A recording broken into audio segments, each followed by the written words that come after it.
नमस्ते दोस्तों, हमारे चैनल पर आपका स्वागत है। क्या आप जानते हैं कि दुनिया के सबसे सफल लोग सिर्फ टैलेंटेड नहीं होते? उनके पास एक और ख़ास चीज़ होती है जो उन्हें लगातार आगे बढ़ाती है, चाहे कितनी भी मुश्किलें आएं। आज हम एंजेला डकवर्थ की धमाकेदार किताब ग्रिट के बारे में बात करेंगे, जो बताती है कि सच्ची सफलता के लिए टैलेंट से कहीं ज़्यादा एक चीज़ की ज़रूरत होती है, और वो है ग्रिट। तो चलिए जानते हैं क्या है ये ग्रिट और आप इसे अपनी ज़िंदगी में कैसे उतार सकते हैं। तो आखिर ये ग्रिट है क्या?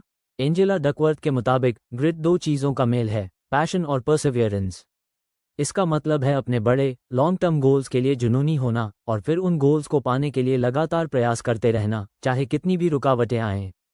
ये सिर्फ एक छोटी मोटी चुनौती नहीं, बल्कि सालों तक एक ही दिशा में बिना रुके चलते रहने की क्षमता है।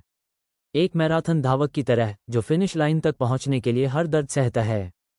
हम अक्सर सोचते हैं कि सफलता सिर्फ टैलेंट से मिलती है ना? लेकिन डकवर्थ इस मिथ को तोड़ती हैं। वो एक कमाल का फॉर्मूला देती हैं, टैलेंट तारांकन एफर्ट इक्वल्स स्किल और फिर स्किल तारांकन एफर्ट इक्वल्स अचीवमेंट। देखिए, इसमें एफर्ट यानी प्रयास 2 बार आता है। इसका मतलब है कि सिर्फ टैलेंट होना काफ़ी नहीं। अगर आप कड़ी मेहनत और प्रयास नहीं करते तो आपका टैलेंट किसी काम का नहीं।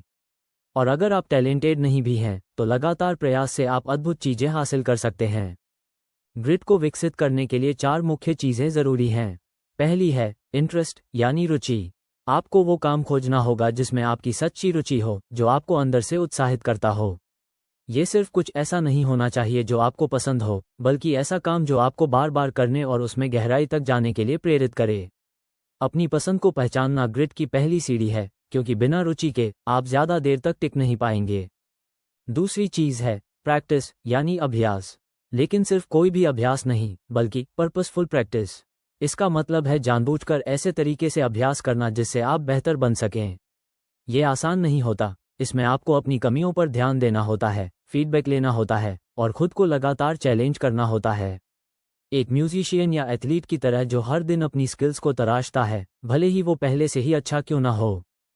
तीसरी चीज़ है पर्पस यानी उद्देश्य। अगर आप अपने काम में एक बड़े उद्देश्य को देखते हैं तो ग्रिट अपने आप बढ़ जाती है। जब आप महसूस करते हैं कि आपका काम सिर्फ आपके लिए नहीं, बल्कि दूसरों के लिए भी मायने रखता है, समाज के लिए, परिवार के लिए, तो आपको आगे बढ़ने की एक अलग ही प्रेरणा मिलती है।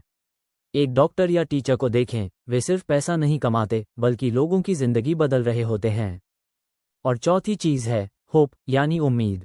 ये सिर्फ अंधा विश्वास नहीं है, बल्कि ये उम्मीद है कि आप बेहतर हो सकते हैं, आप सीख सकते हैं और आप चुनौतियों का सामना कर सकते हैं।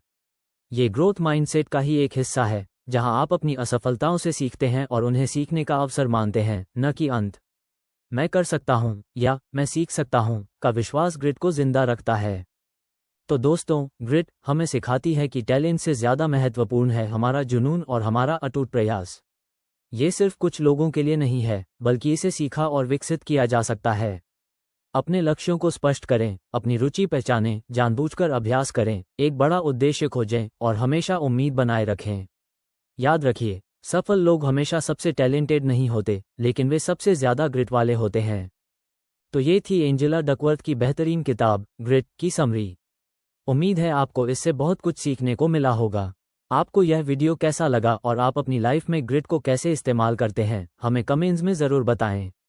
इस वीडियो को लाइक करें, अपने दोस्तों और परिवार के साथ शेयर करें और ऐसे ही और दिलचस्प बुक समरीज के लिए हमारे चैनल को सब्सक्राइब करना न भूलें। हम जल्द ही मिलेंगे एक और शानदार किताब के साथ। तब तक के लिए पढ़ते रहिए और बढ़ते रहिए। धन्यवाद।